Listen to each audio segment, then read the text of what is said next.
حضرت مولا کائنات فرماتے گئے، حضور نے سیدہ کو فرمایا بے شک اللہ تعالیٰ تمہارے غصہ کی وجہ سے غصہ فرماتا گئے اور تمہاری رضا کی وجہ سے راضی ہو جاتا گئے۔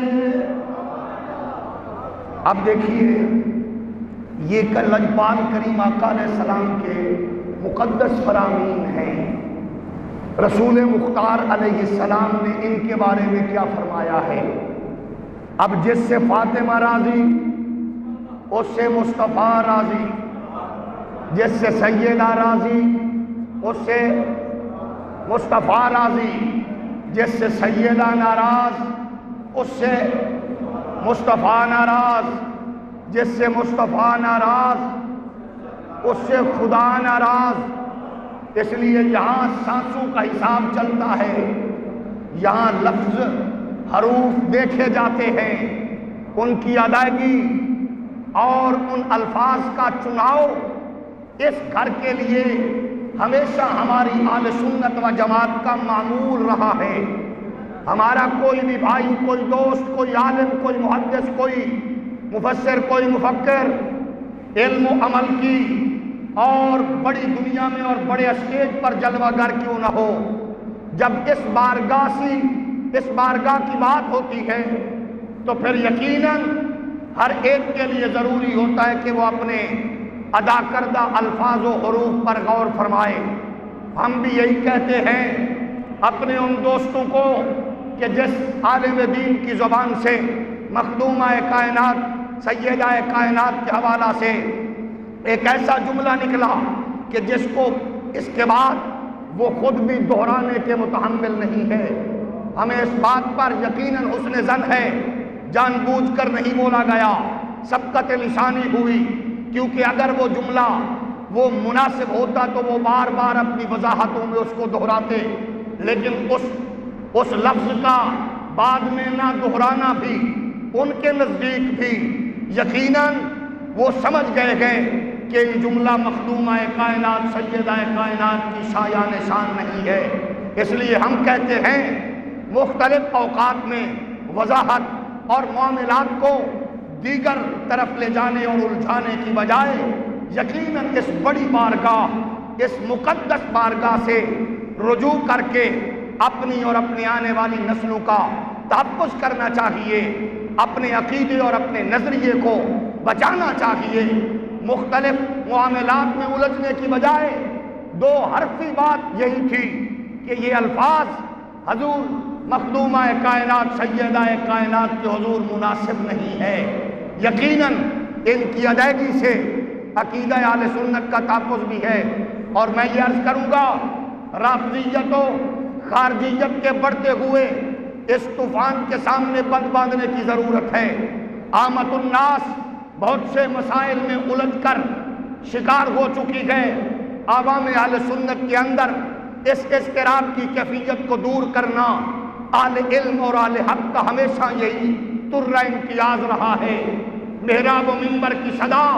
لوگوں کو الجھایا نہیں کرتی، مشکلات میں نہیں ڈالا کرتی،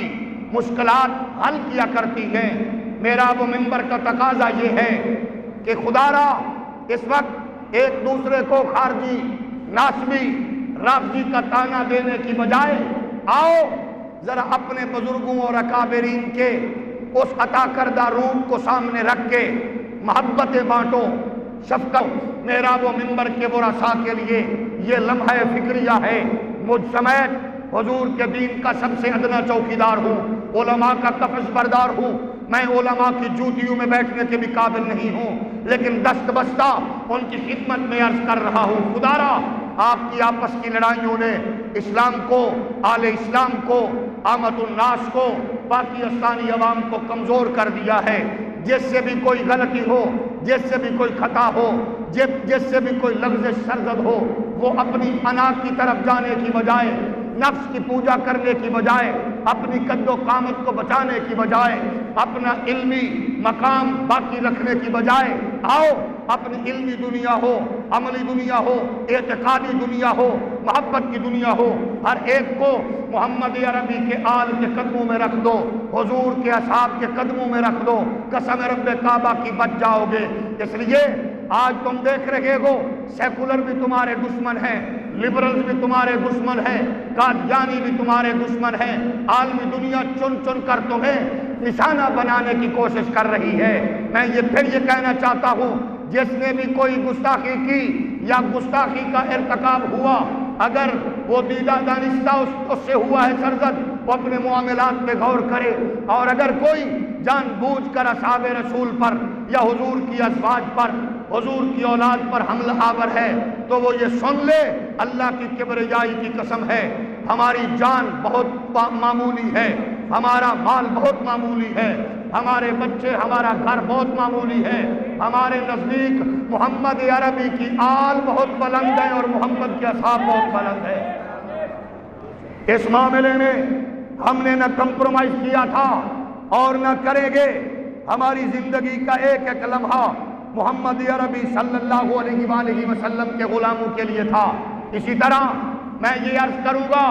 جس طرح بہت سے لوگوں نے پارلیمنٹ میں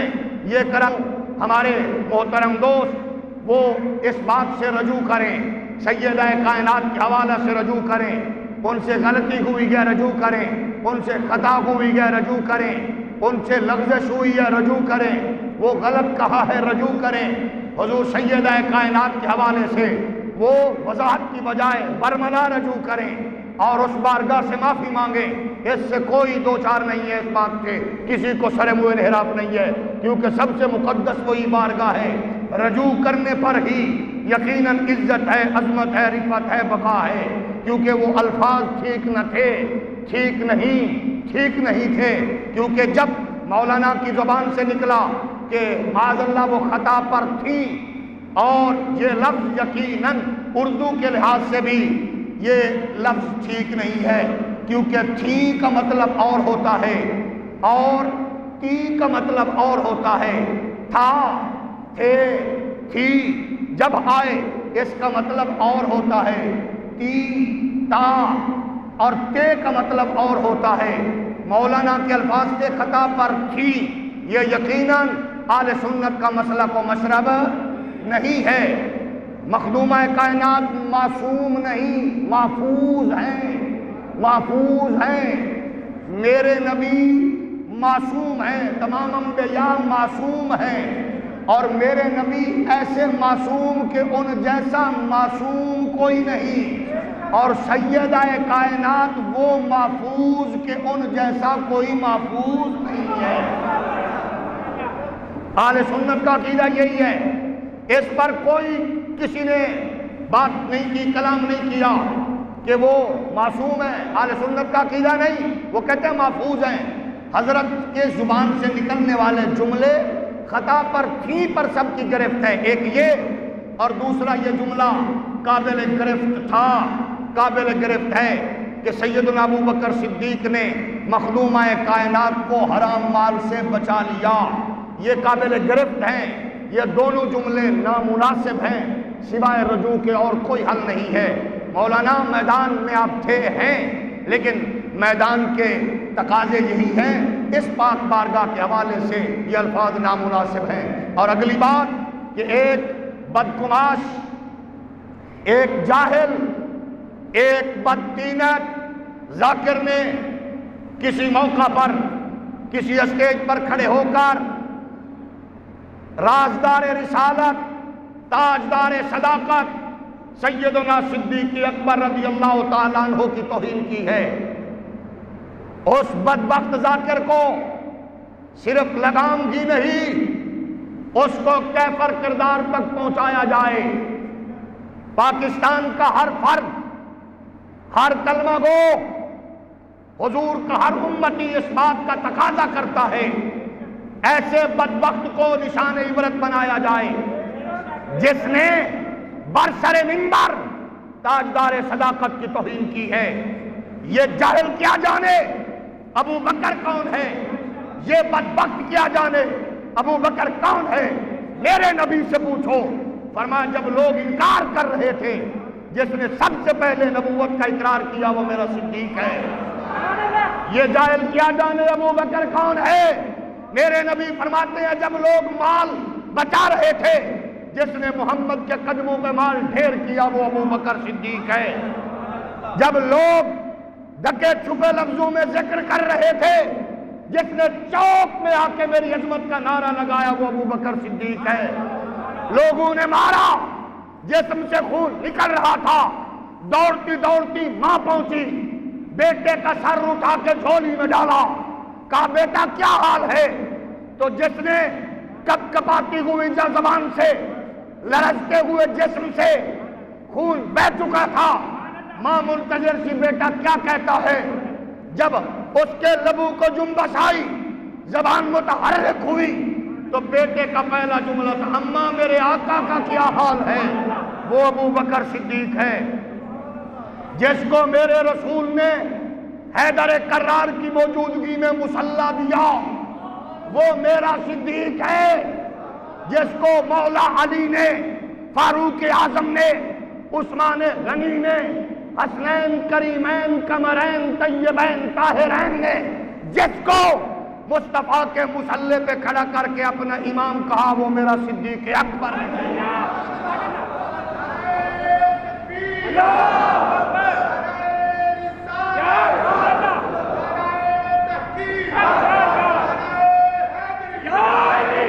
اس لیے ایسے بدبخت کو کیفر کردار تک پہنچایا جائے، ابو بکر کون ہے؟ یہ مصطفیٰ سے پوچھو، یہ مصطفیٰ کے خدا سے پوچھو، جس کے لیے قرآن کی آیتیں نازل ہوں وہ ابو بکر ہے، اور جس کو جبریل سلام کرے وہ ابو بکر صدیق ہے، اور جو محمد کا رفیق ہو وہ ابو بکر صدیق ہے، اور جس کے گھر علی دولہا بن کے جائے وہ مصطفیٰ ہے، اور جس کے گھر مصطفیٰ دولہا بن کے جائیں وہ ابو بکر صدیق